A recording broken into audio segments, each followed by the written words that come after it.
नमस्कार बच्चों। इस वीडियो लेक्चर में हम लोग डिस्कस करेंगे जो इम्पोर्टेंट क्वेश्चन पेपर आज हुआ है आपका एसएसटी का, उसके सॉल्यूशंस देखेंगे। मेनली एमसीक्यूज के ही देखेंगे। 20 क्वेश्चंस आए थे, तो क्या क्वेश्चंस थे उसको एक बार चेक कर लेते हैं और उसके आंसर देख लेते हैं। पहला क्वेश्चन कहा गया था, which one of the following is a major benefit to an MNC. तो देखिए, बहुत इंपॉर्टेंट, बहुत अच्छा क्वेश्चन था। इसमें पूछा गया था बेनिफिट एमएनसी का क्या होता है when it works on joint production with a local company. तो जब लोकल कंपनी के साथ वो प्रोडक्शन करती है, जॉइंटली काम करती है, तो एमएनसी का आपसे बेनिफिट पूछा गया कि मल्टीनेशनल कंपनी को क्या बेनिफिट होता है।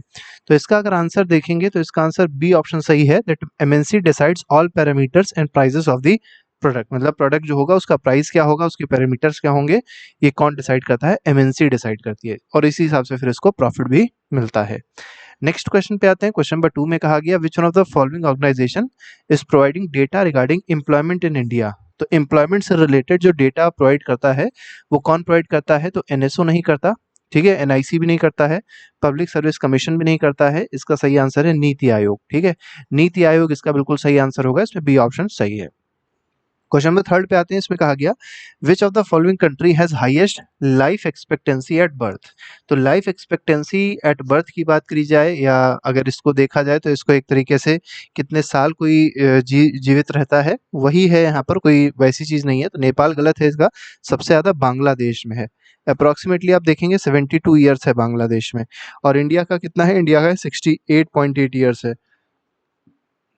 नेक्स्ट पे आते हैं, क्वेश्चन नंबर 4 देखते हैं। 4 में कहा गया, which of the following pair is correctly match. देखिए, पूछा था कौन सा करेक्ट है, तो बहुत ज्यादा इसमें आपको जाना नहीं है। पहला ही ऑप्शन जो दिया है वो करेक्ट है। एल्यूवियल साल कहाँ पाया जाता है? तो गैंजेटिक प्लेन में पाया जाता है, तो यहाँ पर ए ऑप्शन सही था। इसके बाद 5th में आते हैं। 5th में कहा गया, which of the following states Tungabhadra dam is located. तो तुंगाभद्रा डैम कहाँ पर लोकेटेड है? तमिलनाडु गलत है, केरला गलत है, आंध्र प्रदेश भी गलत है। इसका सही आंसर है कर्नाटका। तो यहाँ पर डी ऑप्शन बिल्कुल सही है। क्वेश्चन नंबर 6 पे आते हैं, आइडेंटिफाई दी क्रॉप। अब देखिए, आपसे पूछा गया कौन से क्रॉप के बारे में यहाँ पर बात हो रही है, ठीक है। अब इसमें कुछ आपको प्रॉपर्टीज दी गई क्रॉप की, जैसे कि सीरियल क्रॉप है, रबी है, ठीक है, कूल ग्रोइंग सीजन चाहिए, ब्राइट सनशाइन चाहिए होता है राइपनिंग के टाइम पे, और इतनी रेनफॉल चाहिए कि 50 से 72 सेंटीमीटर की रेनफॉल हो। तो आपको मेन रबी क्रॉप से समझ जाना है, और क्योंकि कहीं ना कहीं सीरियल क्रॉप भी है, तो इसका सही आंसर क्या हो जाएगा? वीट हो जाएगा, ठीक है। Wheat is the correct answer of this question. Next पे आते हैं, अगला सवाल देखते हैं। क्वेश्चन नंबर 7 में देखिए क्या कहा गया, arrange the following in chronological order. मतलब जो पहले हुआ उसको पहले रखेंगे, फिर जो बाद में ऐसे ऐसे करके इसको अरेंज करना था। तो सबसे पहले अगर आप देखेंगे, Henry Ford adopted the assembly line method, ये पहले पे आ जाएगा। इसके बाद आपका क्या हुआ है? इसके बाद आपका सेकेंड वर्ल्ड वॉर हुआ है। इसके बाद ब्रिटेन वुड्स कॉन्फ्रेंस हुई है, और इस लास्ट में आपका ये हो जाएगा। तो अगर देखा जाए तो 3214 इसका सही है। ए ऑप्शन इसमें सही हो जाएगा। क्वेश्चन नंबर 8 पे आते हैं, who of the following set up the first iron steel industry in India. तो पहली आयरन और स्टील इंडस्ट्री किसने सेटअप करी थी? तो जेआरडी टाटा जी ने सेटअप करी थी। इसमें ए ऑप्शन सही हो जाएगा। क्वेश्चन नंबर 9 पे आते हैं, which of the following aspect was common between the writings of B R Ambedkar and E V Ramaswamy Naicker. तो दोनों के बीच में जो राइटिंग्स होती थी, किस तरह की मतलब चीजें लिखते थे? तो ये कास्ट सिस्टम पे मेनली चीजें लिखते हैं, तो यहाँ पर ए ऑप्शन सही है। नेक्स्ट पे आते हैं, क्वेश्चन नंबर 10 में देखते हैं। इसमें बोला गया है मैच द कॉलम करना था। तो देखिए, अगर आप एक पहला जानते हैं, जैसे ब्रोकन चेन, टूटी हुई चेन थी, तो इसको किससे आप मैच कर देंगे? तो बीइंग फ्री से इसको आप मैच कर दीजिए, ठीक है। तो पहले का फोर्थ हो जाएगा। पहले का फोर्थ आपको केवल ऑप्शन एक ही में दिखाई पड़ेगा, जो कि है ऑप्शन नंबर बी। तो पहले का फोर्थ हो गया। दूसरे का देख सकते हैं यहाँ पर 3 है, तो बी जो है उसको आप 3 से मैच कर दिए। इसको हम लोग ने एमसीक्यू में बताया भी था, जो हम लोग ने एमसीक्यू बनाए थे। क्राउन ऑफ ओक लीव्स में आ जाएगा, हीरोइज्म आ जाएगा, और स्वॉर्ड में क्या आ जाएगा? रेडीनेस टू फाइट आ जाएगा। तो इस तरीके से इसको हम लोग मैच कर सकते हैं। क्वेश्चन नंबर 11 पे आते हैं। 11 में कहा गया, which of the following matter do not deal with family laws. Family laws से मैरिज है, अडॉप्शन भी है, इनहेरिटेंस भी है। मैरिज फैमिली लॉज से रिलेटेड क्या नहीं है पूछा गया? तो फाइनेंस नहीं है। नेक्स्ट में आते हैं, आपको 2 स्टेटमेंट दिए गए हैं, असर्शन और रीजन दिया गया है, और आपको बताना है कौन सा स्टेटमेंट यहाँ पर सही है। असर्शन में दिया गया, women in different parts of the world organized themselves and agitated for equal right, बिल्कुल सही है, ठीक है। और रीजन में क्या दिया गया? Women's movement aimed at equality in personal and family life as well, ये भी बात बिल्कुल सही है। अब यहाँ पर आप देख सकते हैं रीजन में एक्सप्लेनेशन भी जो है वो दी गई है, इसका मतलब सही एक्सप्लेनेशन है, तो इसमें ए ऑप्शन सही था। नेक्स्ट में आता है 13th क्वेश्चन में कहा गया, which of the following is the most popular form of government in the contemporary world. तो इस समय अगर देखा जाए तो सबसे ज्यादा जो पॉपुलर फॉर्म ऑफ गवर्नमेंट है वो क्या है? डेमोक्रेटिक गवर्नमेंट है, जैसे भारत में है। नेक्स्ट पे आते हैं क्वेश्चन नंबर 14 में फिर से मैच द कॉलम आपको दिया गया था। अब यहाँ पे लिस्ट दी गई है और कुछ सब्जेक्ट्स दिए गए हैं। जैसे डिफेंस है, डिफेंस किस में है, तो डिफेंस आपको पहला समझ जाना है, डिफेंस किस में होता है, यूनियन में होता है।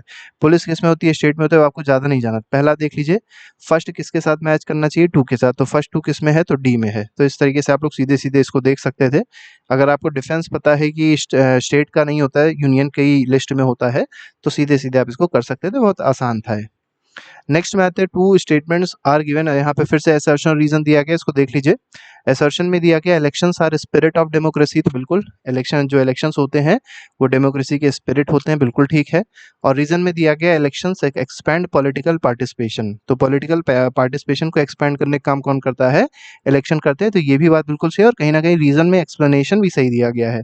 ठीक है, तो यहाँ पर भी जो ऑप्शन सही होगा वो ए ऑप्शन सही होगा। नेक्स्ट पे आते हैं, क्वेश्चन नंबर 16 देखेंगे। इसमें कहा गया consider the following statement on power sharing and choose the correct option. Power sharing से रिलेटेड आपको यहाँ पर स्टेटमेंट 3 दिए गए थे, आपको सही ऑप्शन चूज करना था। तो डिफेंस डेमोक्रेसी बिल्कुल ठीक है। Reduce the conflict among the social group बिल्कुल ठीक है। It is a way to ensure political stability, ये भी बिल्कुल ठीक है। लेकिन यहाँ पर अगर आप देखें, it bring socio economic struggles, तो सोशियो इकोनॉमिक स्ट्रगल्स ने लेके आता है। तो यहाँ पर फर्स्ट, सेकंड और थर्ड ऑप्शन सही होगा, that is option number A. Power sharing से तीनों चीजें होती हैं। नेक्स्ट क्या पूछा गया, नेक्स्ट क्वेश्चन देखते हैं। क्वेश्चन नंबर 17 है, विच of the following is a formal source of credit. तो फॉर्मल सोर्स क्या होता है, जैसे बैंक हो गए, तो यहाँ बैंक तो दिया नहीं था, तो रिलेटिव इनफॉर्मल है, ट्रेडर भी इनफॉर्मल है, मनी लेंडर भी इनफॉर्मल है, कोऑपरेटिव सोसाइटी जो है फॉर्मल सोर्स ऑफ क्रेडिट होगा। नेक्स्ट पे आते हैं, Kanta work in an office. तो कांता जो है वो ऑफिस में वर्क करती है, she gets her salary regularly, regular उसको सैलरी मिलती है हर महीने के एंड पे। इन एडिशन टू सैलरी उसको कुछ और भी बेनिफिट्स मिलते हैं। मतलब ये पूछा गया आपसे कि जो कांता है वो कैसे सेक्टर में वर्क कर रही है, तो ये जो सेक्टर है वो ऑर्गेनाइज सेक्टर है। ठीक है, जैसे गवर्नमेंट जॉब जो होती है उस तरीके का ये ऑर्गेनाइज सेक्टर देखने को मिल रहा है। क्वेश्चन नंबर 19 थोड़ा सा मैथमेटिक्स से रिलेटेड था। इसमें कहा गया था, यहाँ पर आपको कुछ इनकम दी गई है, मंथली इनकम दी गई है 4 फैमिलीज की। एक की 10,000 है, फिर 20,000 है, फिर 30,000 और फिर 40,000 है। एवरेज इनकम बतानी लोकेलिटी की क्या होगी, तो एवरेज चारों का निकाल लीजिए। एवरेज में क्या करना होगा, 10 और 20 हो जाएगा 30, 30 और 30 हो जाएगा 60, और 60 और 40 हो जाएगा 100। ठीक है, तो मतलब 1 लाख, मतलब ऐसे आप 100 हो गया ना, तो आप 1000 हटा दीजिए, 1000 का कोई काम नहीं, यहाँ पर 1000 बाद में भी लगा सकते हैं। तो 10 20 हो गया 30, 30 30 60 और 40 100। तो 100 को किससे डिवाइड कर दिए, तो 1 2 3 4, 4 से डिवाइड कर दीजिए, कितना आ जाएगा 25। अब फिर 3 जीरो थे तो 3 जीरो यहाँ लगा दीजिए, तो 25,000 जो है वो एवरेज इनकम हो जाएगी। इसलिए ऑप्शन नंबर ए इसका सही है। लास्ट क्वेश्चन देख लेते हैं। लास्ट क्वेश्चन में क्या कहा गया था, विच of the following pair is correctly matched. तो करेक्ट मैच कौन इसमें होगा, तो प्राइमरी सेक्टर जो है वो फिशरमैन से रिलेटेड है, यही आपका करेक्टली मैच है। बाकी सेकेंडरी सेक्टर पीस्ट गलत है, टर्शरी सेक्टर बास्केट वीयर भी गलत है, गार्डनर क्वार्टनरी भी गलत है। तो यहाँ पर सिर्फ और सिर्फ ए ऑप्शन जो है वो सही हो जाएगा। तो इस तरीके से सारे सारे एमसीक्यूज थे।